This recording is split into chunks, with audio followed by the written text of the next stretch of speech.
Usia 24 tahun, pencapaian tertinggi, bekerja di Korea. Hai, jumpa lagi dengan saya di channel Advokat Indonesia di Korea.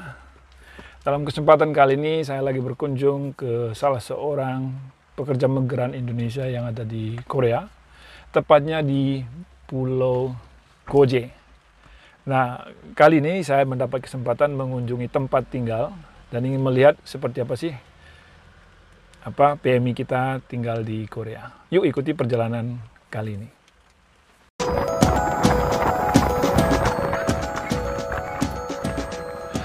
Dalam 2 dekade terakhir, Korea memang telah menjadi salah satu destinasi tempat bekerja favorit bagi para pekerja migran Indonesia. Saat ini, tidak kurang dari 25.000 orang pekerja migran Indonesia bekerja di sektor manufaktur dan perikanan. Para pahlawan divisa ini datang ke Korea dengan berbagai latar belakang, namun satu yang pasti, mereka ingin mengubah nasib dan kondisi perekonomian keluarga menjadi lebih baik. Kesempatan mendulang won dalam jumlah yang besar dengan gaji rata-rata 20-an juta sebulan tentunya akan menjadi magnet tersendiri untuk datang ke Korea. Di antara para pekerja migran tersebut, ada banyak juga yang terlena dengan gaji yang besar, sehingga lupa bahwa suatu waktu mereka harus kembali ke tanah air.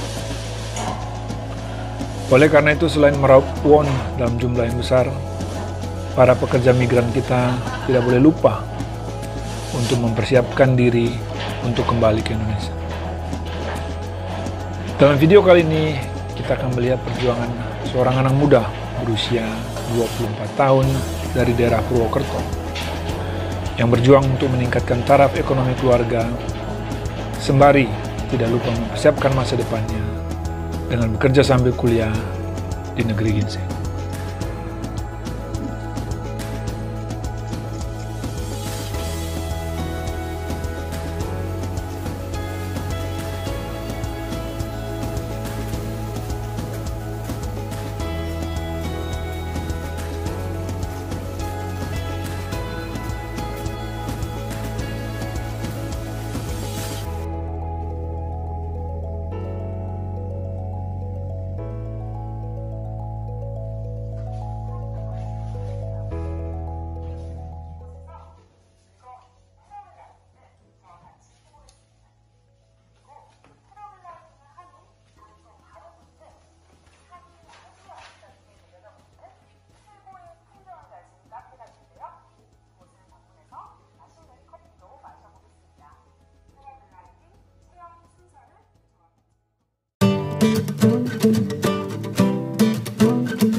Halo Mas Febri. Sorry ya, oke.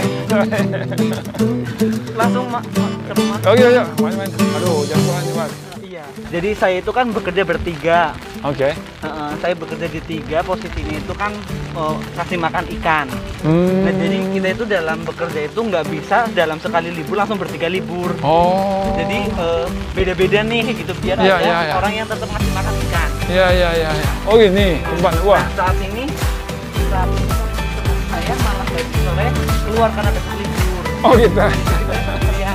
Oh gitu, ya. Wah. Lebih berantakan. Nggak apa-apa.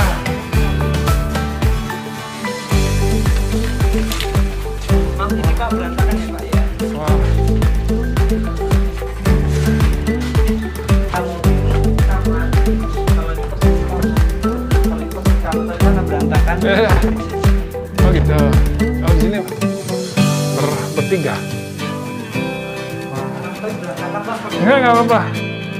Cuma mau bertamu aja. Nggak apa-apa. Halo, jumpa lagi dengan saya di channel Advokat Indonesia di Korea. Ini adalah kesempatan istimewa. Saya bertemu dengan orang yang istimewa, Mas Wahyu. Ini berada di ruangannya. Kami berada di Pulau Goje. Itu salah satu pulau paling selatan di Semenanjung Korea. Dan sangat terkenal juga. selain menjadi tempat wisata, juga banyak menghasilkan pengolahan ikan. Dan jangan lupa bahwa di Pulau Goje terdapat pabrikasi kapal. Betul, iya. Salah satu pabrikasi kapal terbesar di Korea dan mungkin dulu terbesar di dunia, yaitu Daewoo Shipbuilding Marine and Engineering. Nah, kesempatan kali ini saya ingin berbincang-bincang dengan salah satu warga negara Indonesia yang sudah beberapa tahun di Korea bekerja sebagai pekerja migran. Namanya Mas Wahyu. Iya. Wahyu nggak asli? Wahyu Febrianto. Wahyu Febrianto. Ini mudah-mudahan nggak keberatan ya, saya ingat tiba-tiba. Ini tanpa ada perencanaan. Kebetulan saya lagi liburan musim panas dengan keluarga di Goje dan saya kenal baik Mas Febri dan saya juga sangat terinspirasi dengan perjuangan hidupnya sampai ke Korea ini dan dia melakukan apa saja. Oke, bincang-bincang hari ini kita coba dengar ya dari Mas Febri. Nah, udah berapa lama Mas Febri di Korea? Sudah 3 tahun 6 bulan. 3 tahun 6 bulan? Iya. Berarti rencana ada perpanjangan atau gimana? Enggak, jadi nanti habis kontrak Januari 2023. Karena dapat perpanjangan yang nggak dapat ya? Nggak dapat, iya. Jadi satu bulan lagi baru dapat sebenarnya. Oh. Iya, tapi karena saya lebih dulu perpanjangan, setelah saya perpanjangan baru ada kebijakan. Aduh. Nah, ini sebenarnya di Korea sebagai informasi ada kebijakan dari pemerintah Korea itu memberikan perpanjangan masa tinggal di Korea selama 1 tahun, tapi tentu subjek kepada kontrak kerjanya juga. Dan kebetulan beberapa orang dalam periode waktu tertentu bisa mendapatkan manfaatnya, tetapi Mas Febri ternyata tidak. Jadi 3 tahun 6 bulan ya. Berarti sudah perpanjangan ya, sudah perpanjangan. Berarti ada sekitar 2 tahun, 1 tahun 10 bulan ya, 1 tahun 10 bulan. Wah, ini gimana selama 3 tahun 6 bulan Mas di Korea? Pastinya ada rasa bangga. Mungkin untuk saya posisi usia 24 tahun ini adalah pencapaian yang tertinggi. Usia 24 tahun, pencapaian tertinggi bekerja di Korea. Iya, betul. Karena dibandingkan teman-teman yang lain mungkin saya lebih beruntung kayak gitu dari segi finansial untuk yang sekarang kayak gitu. Dan pastinya dengan bekerja di Korea, selain itu saya juga bisa mengenal lebih baik kayak gitu dengan di negara Korea ini kan banyak sekali berbagai negara. Jadi tempat kerja ya. Iya, betul. Jadi saya bisa selain bekerja saya juga bisa sekali. Oh, banyak orang dari berbagai negara maksudnya teman bekerja. Jadinya banyak pengalaman yang saya dapatkan. Iya. Terus gimana sih awal cerita kok bisa bekerja di Korea? Mungkin cerita mungkin banyak teman-teman yang ingin tahu juga. Apalagi usia masih 25, di bawah 25 tahun. Iya. 24 Jadi saya domisili di Purwokerto. Asli Purwokerto. Iya. Jadi pada saat itu lulus sekolah, saya sama sekali tidak tahu yang namanya akses atau pekerja migran di negara manapun. Iya. Karena di desa saya itu tidak ada kayak gitu. Akses informasi ke sana. Kemudian lulus SMK saya kebetulan belum berjodoh atau mungkin belum berrezeki untuk lulus PTN. Kemudian saya karena saya SMK-nya jurusan farmasi Pak, kesehatan. Kemudian saya bekerja di salah satu kayak toko alat kesehatan di situ. Namun dari situ saya mengenal beberapa orang customer yang datang ke situ untuk mencari persiapan mereka untuk medical check up. Dan pada saat itu tuh kondisinya lumayan banyak kayak gitu. Dari situlah saya menanyakan, kok banyak sekali yang mencari alat ini emang untuk apa? Ternyata untuk persiapan medical check up ke Korea. Nah, dari situlah saya mengetahui, kok bisa ya orang Indonesia bekerja di Korea kayak gitu. Kemudian saya cari informasi dan saya dapat lembaga pendidikan di Sukoharjo. Jadi jauh Pak, kalau mungkin teman-teman kan belajar di daerahnya sendiri. Saya dari Purwokerto ke Sukoharjo untuk belajar bahasa Korea kayak gitu.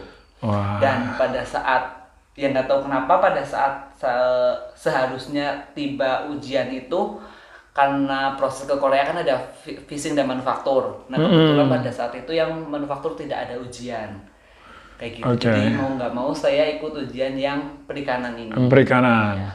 Tapi jenis visanya S9 melalui program G2G. Ya teman-teman juga nih tadi menarik nih. Ternyata banyak juga anak-anak muda di Indonesia itu masih kurang informasi tentang peluang-peluang kerja di luar negeri. Nah, ini tahun berapa itu Mas dapat informasi? 2015. 2015. Nah, ini penting sekali, bukan hanya di Korea sebenarnya, banyak peluang kerja yang lain di negara-negara lain yang membutuhkan pekerja-pekerja migran dari berbagai negara di berbagai sektor. Nah, salah satunya adalah di Korea. Tadi Mas Wahyu menyampaikan bahwa di Korea melalui program G2G itu mengundang banyak pekerja migran dari berbagai negara untuk sektor manufaktur dan juga perikanan. Nah, Mas Wahyu ini di perikanan. Oke, gimana rasanya bekerja di sektor perikanan? Karena perikanan ini mungkin memberi gambaran ya, karena perikanan kan bayangannya jadi pelaut atau jadi nelayan atau gimana sih itu yang? Nah, pada saat sebenarnya untuk awal-awal saya mau bilang saya mau ikut ujian perikanan itu juga ada pro dan kontra dari keluarga, karena dari keluarga itu melihat orang-orang yang sebelumnya mungkin bekerja di pelayaran kayak gitu di laut lepas itu kan melihat saya anak dengan pada saat itu umur 18 tahun kayak gitu mau bekerja di negara orang di perikanan kan pasti bayangannya itu sangat mengerikan. Iya. Tapi pada saat itu kemudian dapat edukasi dari LPK bahwa untuk S9 perikanan itu nggak semuanya di laut lepas. Iya. Kemudian dengan berbagai pertimbangan akhirnya saya dapat diizinkan orang tua. Tapi banyak kendala juga Pak, karena untuk proses ke Korea itu tidak mudah kayak gitu. Jadi setelah ujian sampai terbang ke Korea itu saya harus menunggu waktu 2 tahun. 2 tahun lumayan. jadi bukan perjuangan yang mudah untuk sampai di Korea. Jadi ke Korea ini ternyata bukan mudah. Iya. Ada banyak ribuan sebenarnya teman-teman di Indonesia pada saat ini menantikan kesempatan untuk datang ke Korea. Oleh karena itu, seperti halnya diibaratkan itu masuk seperti ujian masuk perguruan tinggi kali ya. Persaingannya ketat sekali. Untuk itu teman-teman persiapan menjadi penting sekali. Nah, persiapan apa yang dilakukan waktu itu? Lebih ke skill bahasa. Skill bahasa ya. Kemudian untuk perikanan harus kita juga buat buku pelaut dan basic safety training. Itu suatu sertifikat yang harus dimiliki oleh seorang pelaut begitu untuk bekerja di perikanan di seluruh dunia. Walaupun bukan menjadi pelaut, bukan walaupun ke tengah laut gitu ya. Tapi karena di sektor perikanan aja ya. Harus ada BST, basic safety training. Di situ kita belajar untuk gimana cara bertahan hidup di laut, untuk gimana kalau ada kebakaran kayak gitu kita dapat di situ kayak gitu Pak. Kayak gitu. Nah setelah datang ke Korea, pasti waktu itu kan punya pengharapan atau bayangan sendiri gitu ya, bekerja di Korea, nanti mungkin kondisinya seperti ini, apalagi dengan training-training sudah diterima. Kira-kira gimana waktu tiba di sini, antara harapan dan kenyataannya? Sangat berbeda jauh Pak. Oke, seberapa benar? Memang kan kalau yang digembur-gemburkan di Indonesia setiap kali proses ke Korea itu kan dengan gaji besar, terus dengan dapat berbagai asuransi yang didapatkan, terus juga kemudahan-kemudahan lain. Tapi pada saat itu saya sampai di Korea itu posisinya dapat langsung di pulau terpencil Pak. Oke, di mana itu? Di Jeollanbuk-do di Gunsan. Gunsan, iya. Oke. Kebetulan di situ tuh suatu pulau yang masih jarang orang terisolasi lah ya, terisolasi. Kayak gitu. Jadi kita untuk orang Indonesia di sana banyak Pak. Oh banyak. 70 orang di pulau itu. Iya betul. Tapi kayak gitu jadi saya sampai di Korea bukan suatu keindahan atau gemerlapnya Korea yang saya dapatkan, tapi saya benar-benar merasakan kehidupan joroknya Korea itu sampai saya rasakan di situ, pulau situ. Joroknya gimana maksudnya? Mulai dari rumahnya, mulai dari cara mereka menjalani kehidupan, mulai dari ya MCK dan lain-lain itu sisi lain dari warga Korea yang sebenarnya sepertinya kelihatan masih terbelakang juga gitu ya. Betul, tidak jauh-jauh juga berbeda dengan negara-negara yang lain yang berkembang. Dan saya shock banget karena yang saya rasakan itu malah justru lebih buruk seperti daripada yang saya hidup di Indonesia. Gitu. Kayak gitu. Jadi maaf sekali mungkin sampai 6 bulan baru saya bisa BAB di sana. Sampai separah itu kayak gitu. Mungkin juga dengan beratnya kerja di perikanan kayak gitu, karena saya kan pada saat itu di penangkapan kepiting kayak gitu. Jadi biasanya belum pernah pergi ke laut kayak gitu. terus itu langsung bekerja di laut juga gitu. Jadi memang banyak tekanan yang saya dapatkan pada saat itu. Iya. Nah, pada waktu 6 bulan penyusuan itu kira-kira gimana perjuangannya? Bagaimana solusinya gitu ya? Saya kebetulan karena di sana kan banyak orang Indonesia, jadi kita lebih solidaritas, dan pada saat itu juga kegiatan keagamaan seperti yasinan juga berjalan dengan baik. Jadi teman-teman di sana sih yang saling support bahu membahu kayak gitu, biar kita tuh di sana semuanya merasa betah gitu, tidak ingin pulang dan lain sebagainya. Tapi mungkin pada saat itu karena Allah berkehendak lain, kemudian ada suatu kejadian yang memang saya 3 bulan pada saat itu Pak tidak langsung menerima gaji saya. Kemudian saya proses dan akhirnya saya bisa sampai di sini. Bisa keluar. Artinya ini adalah tempat bekerja kedua atau ketiga? Ketiga ya. Oke. Wah, berarti ternyata bekerja di Korea juga ada tantangannya. Nah, memang tidak semua mengalami kesulitan. Tetapi bisa dipastikan juga banyak teman-teman yang mengalami kondisi-kondisi yang di luar ekspektasi ya. Betul. Nah, beberapa tempat memang bisa lancar dan baik, tetapi banyak juga yang sebenarnya kami mendengar seperti yang disampaikan oleh Mas Wahyu tadi, ada gajinya sampai 3 bulan nggak dibayar ya. Bayangkan aja berada di pulau terpencil dan untungnya, kalau orang Indonesia bilang syukurnya, di sana ada banyak orang Indonesia ya. Betul. Jadi masih bisa bertahan selama 3 bulan, tidak digaji, kemudian juga kondisi sangat terpencil. Dan tadi disampaikan, tidak semua wilayah di Korea itu mempunyai tingkat kemajuan yang sama. Karena juga di wilayah-wilayah, apalagi di pulau-pulau, ya, yang sebenarnya aksesnya juga sangat terbatas. Nah, ini adalah salah satu tantangan bekerja di sektor perikanan. Karena perikanan nggak mungkin di tengah-tengah kotanya. Nah, oke, selama itu sudah bisa melalui, kemudian selain bekerja melakukan apa aja Mas Wah yang kegiatan? Dari pindah itu Pak, proses pindahnya yang rumit itu, jadi kan memang banyak saya bertemu dengan orang-orang hebat Pak, kayak gitu, termasuknya senior saya Mas Adi Purboyo itu. Dari situlah saya bisa keluar dari sebuah pulau tersebut dan dikenalkanlah suatu pekerjaan di yang namanya Kota Yosu. Nah, dengan mulai dari situlah saya mulai memiliki kebebasan kehidupan Pak. Karena waktu di pulau itu benar-benar dikekang kayak gitu. Jadi nggak cuma peraturan dalam bekerja, tapi dalam kehidupan pun kita juga diatur dari sisi kehidupan. Nah, setelah saya pindah ke Yosu, mulailah saya membuka diri, mulai main, mulai bertemu dengan teman-teman kayak gitu. Dan pada saat itu saya dikenalkanlah sama salah satu orang namanya Ibu Anak Kusuma, yang di situ beliau adalah kayak mungkin bisa dikatakan aktivis di salah satu universitas Korea. Dan pada saat itu memang juga ada pendaftaran untuk mahasiswa baru untuk pekerja asing untuk bisa berkuliah di Korea. Jadi sekarang menjadi mahasiswa juga. Alhamdulillah Pak. Jadi saya ada kesempatan untuk belajar di kampus Korea kayak gitu. Wah, luar biasa. Ini menjadi menarik. Karena ternyata menjadi seorang pelaut atau bekerja di tambak sekalipun, itu masih bisa mengikuti kuliah. Dan lokasinya berada di Seoul. Di Seoul, kampusnya di Seoul, tetapi orangnya ada di Pulau Goje. Jauh sekali. Nah, teman-teman, sebenarnya ini sangat menarik di zaman yang sekarang ini. Hal ini sebenarnya sangat memungkinkan bahwa orang bisa kuliah di mana saja. Bahkan orang yang tinggal di pulau terpencil sekalipun, ya, sepanjang ada akses telekomunikasi dan internet, maka bisa mengikuti segala perkembangan di dunia seluruh dunia. Betul. Dan yang menarik tadi cerita Mas Wahyu bahwa ternyata Mas Wahyu ini sekarang menjadi mahasiswa di salah satu universitas di kota Seoul. Nah, universitas apa Mas namanya? Namanya Cyber Hankuk University of Foreign Studies. Oke, Cyber University of Foreign Studies. Nah, ngambil jurusan apa ini Mas Wahyu? Ngambil bahasa Korea. Oh, bahasa Korea.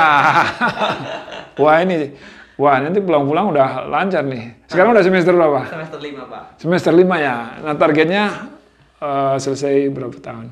4 tahun lah, semoga bisa. Gimana, bisa menceritakan sedikit mengenai Hankuk University of Foreign Studies? Ya, ini tuh merupakan salah satu kampus. Kalau di Korea namanya Cyber Wide, Cyber Wigukin Daehakyo. Oke. Ya, jadi ada salah satu kampus namanya Wide Wigukin Daehakyo itu merupakan kampus ternama, kampus bahasa ternama tertua di Korea Selatan, di mana itu sistem perkuliahannya normal, ada tatap muka kayak gitu bersama dosen kayak gitu. Namun si kampus Wide ini memiliki salah satu cabang di mana namanya itu cyber itu tersebut. Nah, kampus cyber ini yang namanya kampus sistemnya itu online, Pak. Jadi kita kuliah belajar itu secara online. Jadi tidak datang ke kampus untuk tatap muka kayak gitu, itu tidak. Tapi masih berhubungan dengan kampus. Betul. Gitu. Wah, ini mungkin bagi teman-teman juga, khususnya pekerja migran Indonesia atau warga negara Indonesia yang ada di Korea. Atau boleh nggak yang bukan di Korea? Boleh juga. Boleh. Dari Indonesia juga. Banyak, Pak. Wah, ini menarik juga bagi teman-teman warga negara Indonesia yang ada di Indonesia juga. Yang ingin kuliah di kota Seoul, di Universitas Cyber University of Foreign Studies.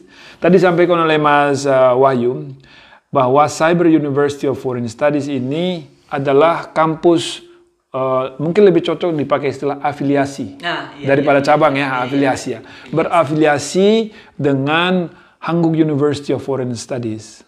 Dan memang sepengetahuan saya, Hankuk University of Foreign Studies adalah kampus yang mengkhususkan terhadap bahasa-bahasa asing di Korea, dan yang merupakan yang terbaik dan yang tertua di Korea Selatan. Nah, kampus ini juga mengembangkan digital campus atau cyber university. Dan di Korea pernah juga sempat saya ulas bahwa lebih dari 20-an Cyber University ada di Korea, dan salah satunya adalah Cyber University of Foreign Studies.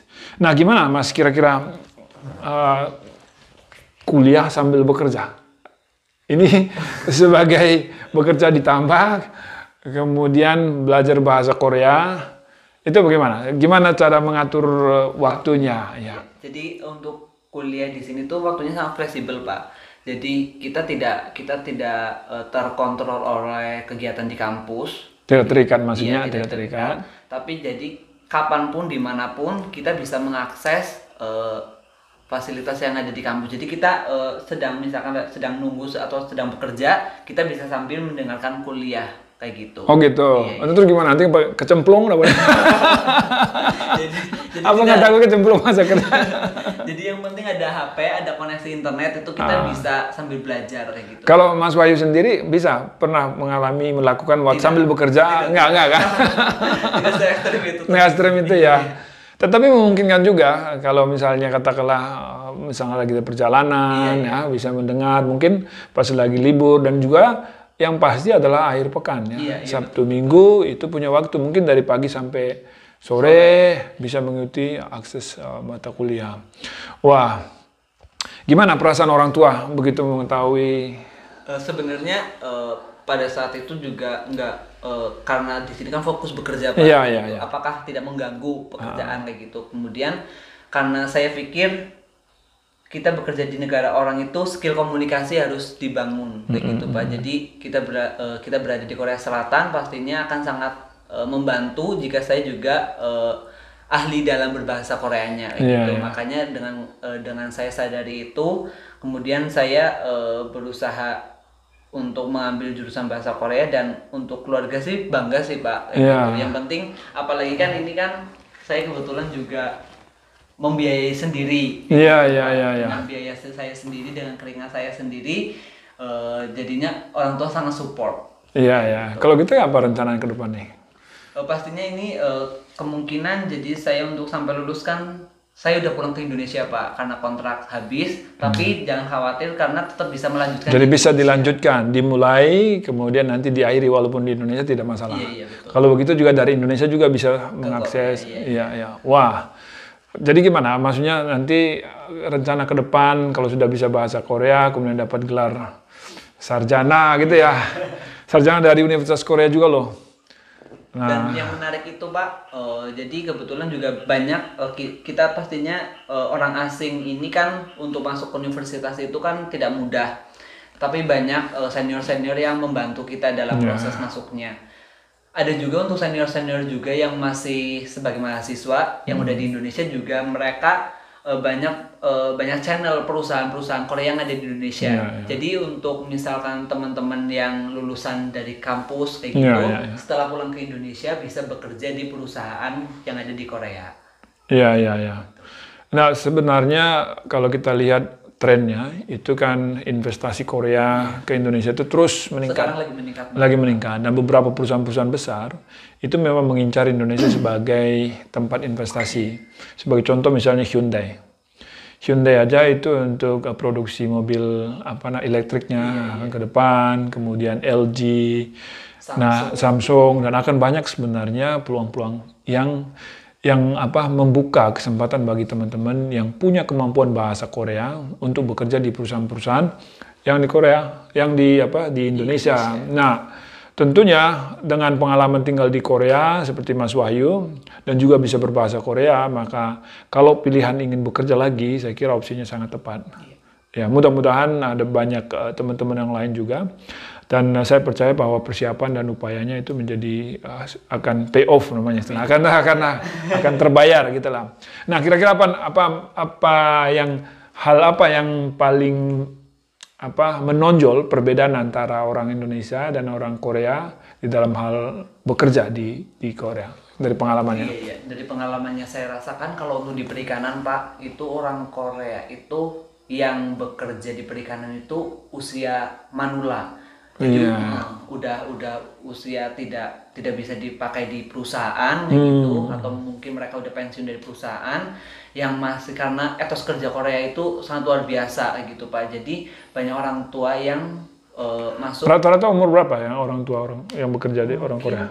Untuk sekarang 50 ke atas Pak. 50 ke atas ya. Jadi mereka yang sudah mungkin tenaganya atau pikirannya udah nggak kepakai di perusahaan atau yang lainnya, mereka memutuskan untuk bekerja di perikanan. Di perikanan juga. Ada yang mereka bekerja di perusahaan sebelumnya, kemudian mereka jadi kayak gitu. Karena kalau saya kan di tambak darat Pak, kayak gitu. Jadi nggak ke laut, nggak di atas kapal gitu. Jadi mereka banyak yang terus akhirnya bekerja di perikanan kayak gitu. Untuk sebenarnya kalau untuk gimana perbedaannya, untuk dari segi pekerjaan pastinya lebih digunakan orang Indonesia Pak, kayak gitu, karena harus perikanan itu kan bekerja dengan tenaga kayak gitu, sedangkan orang Korea kalau untuk bertenaga itu mereka kurang mengeluarkan kayak gitu Pak. Jadi malah justru karena ada faktor umur lah. Iya betul kayak gitu. Jadi untuk sesuatu yang dengan tenaga itu lebih itu kan untuk orang asingnya kayak gitu. Iya. Nah, oke, rencana Mas Wahyu ke depan setelah kembali ke Indonesia mau melakukan apa? Untuk saat ini sih ya mungkin karena saya masih muda ya Pak ya, jadi pastinya untuk berumah tangga terlebih dahulu kayak gitu. Kalau masih bisa masuk ke Korea ya mungkin masuk lagi ke Korea, dan pastinya memproses untuk visa yang lebih baik kayak gitu Pak, karena dari skill komunikasi yang saya dapatkan gitu. Namun kalau dikira cukup ya mungkin membuat usaha di rumah juga mungkin akan terbesit kayak akan saya lakukan Pak. Jadi sudah ada beberapa gambaran yang mau dilakukan gitu ya. Nah, apa yang menjadi masukan atau nasihat dari atau pesan-pesan dari Mas Wahyu kepada warga negara Indonesia yang ada di Korea, khususnya para pekerja migran dan juga warga negara Indonesia yang ingin bekerja di Korea? Betul. Ada apa pesan-pesan mungkin? Pesan yang pertama adalah kita harus memperdalam skill komunikasi itu bahasa, karena mau seperti apapun kita bekerja dengan orang Korea pasti bahasanya harus bisa. Yang kedua, jadilah diri sendiri, karena yang namanya kita mau dapat bos seperti apa dan gaji seberapa banyak itu berbeda-beda kayak gitu. Jadi jangan terus melihat ke atas. Jadi apa yang sekarang kita dapatkan ya udah memang bersyukur. banyak bersyukur ya. Betul. Jadi daripada membanding-bandingkan gitu ya. Kadang-kadang teman-teman yang sudah ada selalu melihatnya untuk saat ini ke atas terus Pak. Jadi nggak lihat teman-temannya sedang proses yang ada di Indonesia gitu. Itu yang kedua. Yang ketiga itu jangan jangan merasa tinggi hati kayak gitu. Karena biasanya karena udah sampai di Korea kayak gitu terus berbicara dengan nada tinggi dan lain sebagainya kayak gitu. Kalau jadi untuk teman ada juga yang begitu. Iya. Mudah-mudahan bukan Mas Pak. Iya Pak. Jadi kalau pesan saya seperti itu sih Pak. Iya. Nah, bagaimana mengenai masalah penggunaan waktu selama berada di Korea, memanfaatkan, apakah ada satu pesan yang ingin mau disampaikan? Ya untuk itu pastinya karena kita itu di Korea Selatan itu cuma 4 tahun 10 bulan kayak gitu. Jadi banyak juga nggak cuma kuliah, juga salah satu mungkin kayak Nodongbu atau shelter-shelter yang ada di Korea Selatan juga banyak sekali mungkin kalau di sekolah itu ada ekstrakurikuler Pak. Iya, program-program kegiatan program kegiatan yang bisa diikuti dan bahkan KBRI sendiri pun banyak sekali melakukan kegiatan-kegiatan apalagi di masa pandemi yang secara virtual diadakan kayak gitu. Jadi ketika ada waktu yang luang, waktu yang senggang lebih baik digunakan untuk hal-hal yang lebih positif. Iya, gitu. Aktiflah di dalam mengambil kesempatan yang tersedia melalui program-program disediakan oleh pemerintah Korea di shelter maupun program-program yang disediakan oleh pemerintah Indonesia melalui perwakilan negara Indonesia di Seoul itu namanya KBRI. Oke, nah demikianlah bincang-bincang saya. Sebenarnya hari ini kami ingin mau melihat lokasi di sini, tapi mungkin sudah gelap ya. Mungkin nanti Mas Febri bisa mengirimkan juga seperti apa sih tempat bekerjanya dan mungkin lingkungan di sini. Nah, nanti teman-teman juga bisa melihat. Sebenarnya berada di Korea itu adalah suatu kesempatan yang sangat istimewa. Tidak semua orang bisa mendapatkan kesempatan ini. Nah, saat ini misalnya bahwa ada banyak yang sudah mendapatkan kontrak kerja. Kemudian belum bisa berangkat karena memang kondisi pandemik. Nah, pemerintah Indonesia sebenarnya sudah berupaya untuk mencarikan solusi, tetapi kondisinya memang tidak mudah. Oleh karena itu, teman-teman yang berada di sini bersyukur juga untuk itu, dan juga untuk teman-teman yang ada di Indonesia bersabar untuk itu. Jadi antara bersyukur dan bersabar. Kenapa? Karena segala sesuatu nanti ada waktunya juga. Demikianlah bincang-bincang saya dengan Mas Wahyu Febrianto, pekerja migran Indonesia yang dari Jawa Tengah. Oke, jumpa lagi di perbincangan kami dengan warga negara Indonesia di kesempatan lain.